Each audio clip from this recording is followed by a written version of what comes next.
back to my channel. My name is Micah, and today we're switching from talking about books to talking about TV shows. And the show that we are going to talk about is called Abbott Elementary. I'm sure a lot of you have seen this show. It is hilarious. It is heartfelt. You can see my cat in the background. And it has great representation. So anyone who has been a teacher can relate to this show in many ways. And we're going to talk about today ways that I, as a former full-time traditional classroom teacher, can relate to the characters and situations in this show.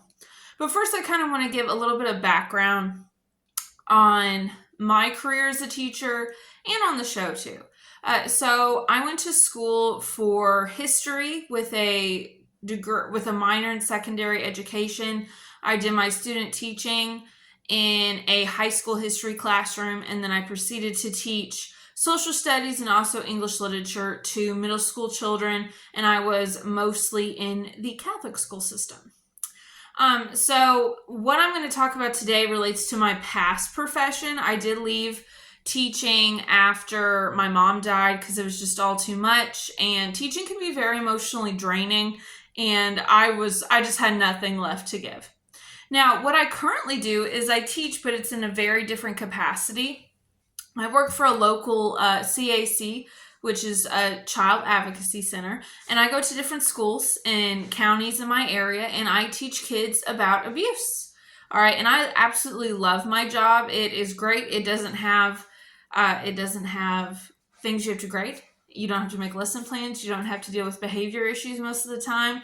It's fabulous. So what I'm talking about, how I relate to this show, is from my former profession, not my current job. So if you haven't seen the show, Abbott Elementary is about a group of teachers who are teaching at a school in Philadelphia, and it talks about their personal lives. It's kind of in a documentary, like office type style show. And, just the issues they go through as teachers and as people.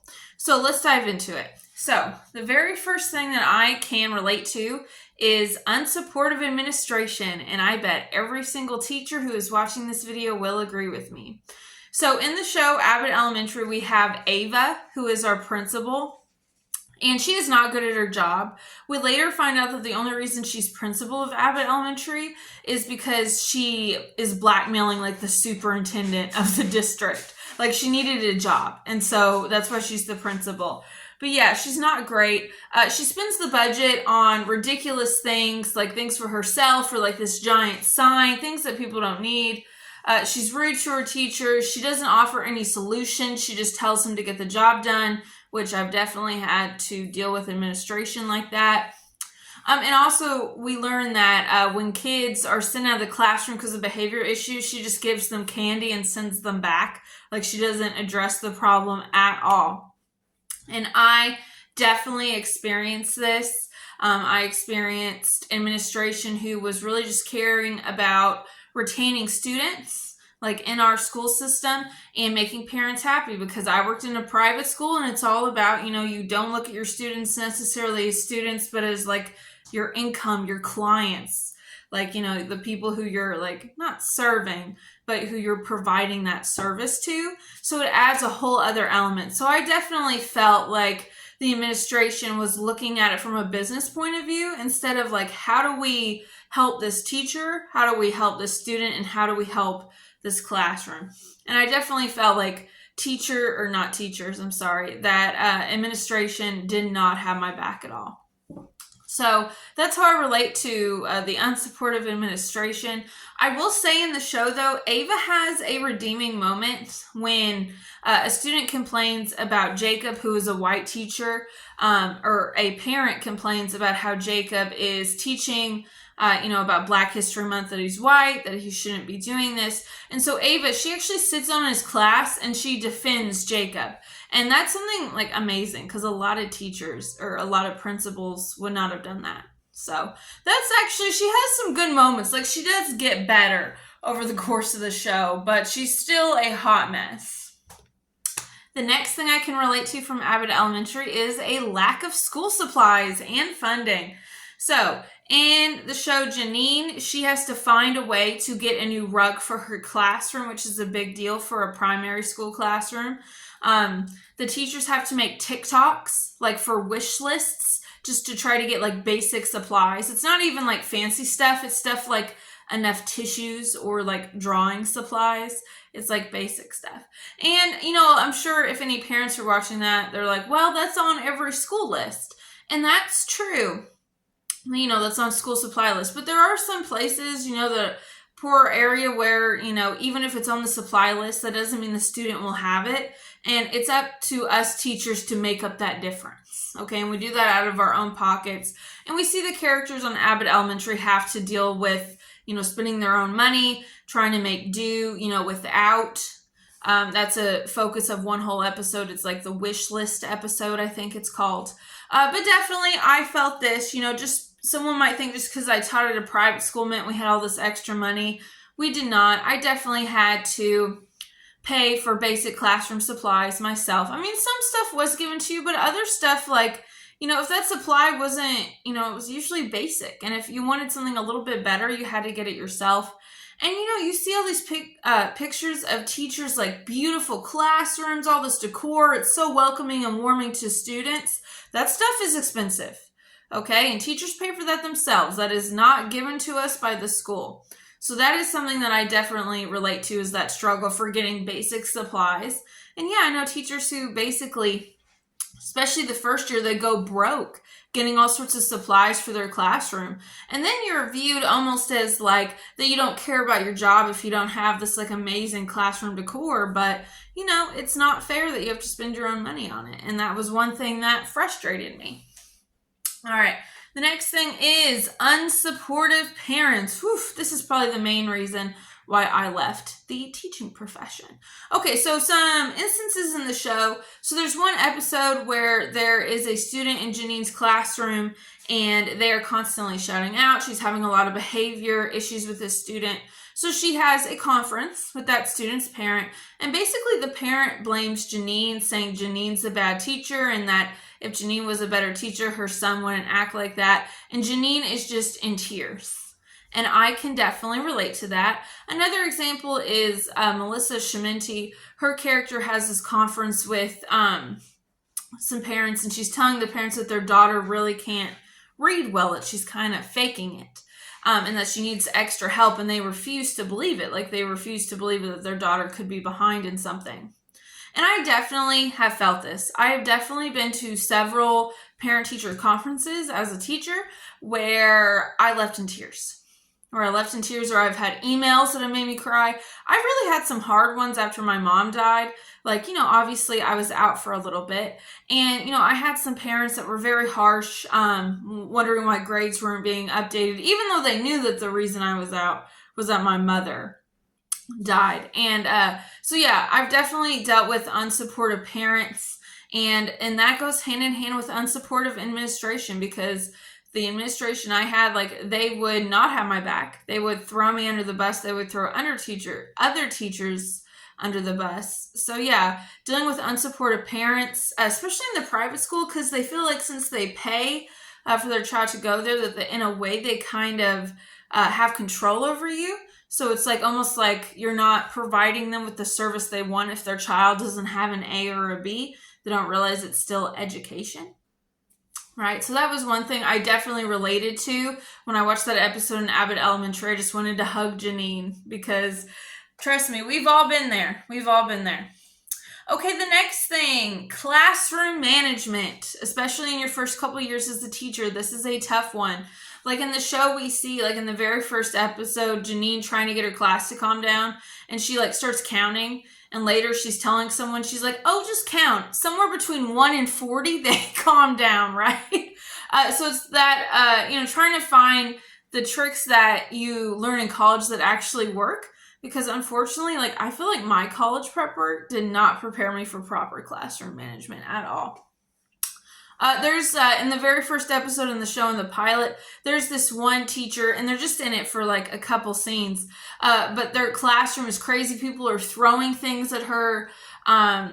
a kid kicks her and the teacher kicks him back, which, obviously shouldn't happen, but it's just complete chaos and her hair's falling out. Jacob, the social studies middle school teacher, like a student sets his class trash can on fire and he has to like put it out. And at one point you can see he's like dead inside. Yeah, those first couple years of classroom management are rough because I will say a lot of college courses don't prepare you for that. And it feels like a constant struggle. Like it eventually does get better, but there are some days where you just feel like you're like, especially when you compare yourself to experienced teachers, you're like, I'm never going to be there. Like, how come they can do this? And it can be like really disheartening. Eventually it gets better.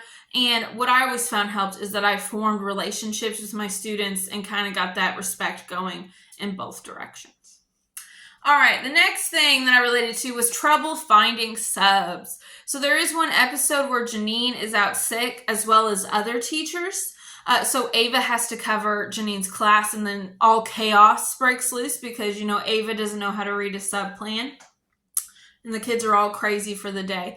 But yeah, that's something that teachers have to deal with. There is a huge sub shortage out there. Definitely teachers, like there are times where I went to work kind of sick because it was easier than finding a sub. Now, how it works in a lot of school systems is that you just tell your administrator and then there's like I guess it's like a phone system. It's an automatic message that goes out. In the Catholic school system, where I'm from in Indiana, we had to physically call the subs ourselves. So imagine being sick, you're throwing up, you're feeling awful, it's 4 a.m, and you have to call all these people.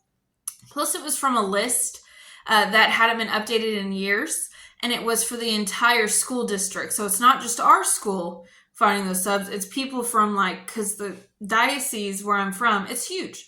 Like it is just one school district, but it technically covers 5 counties.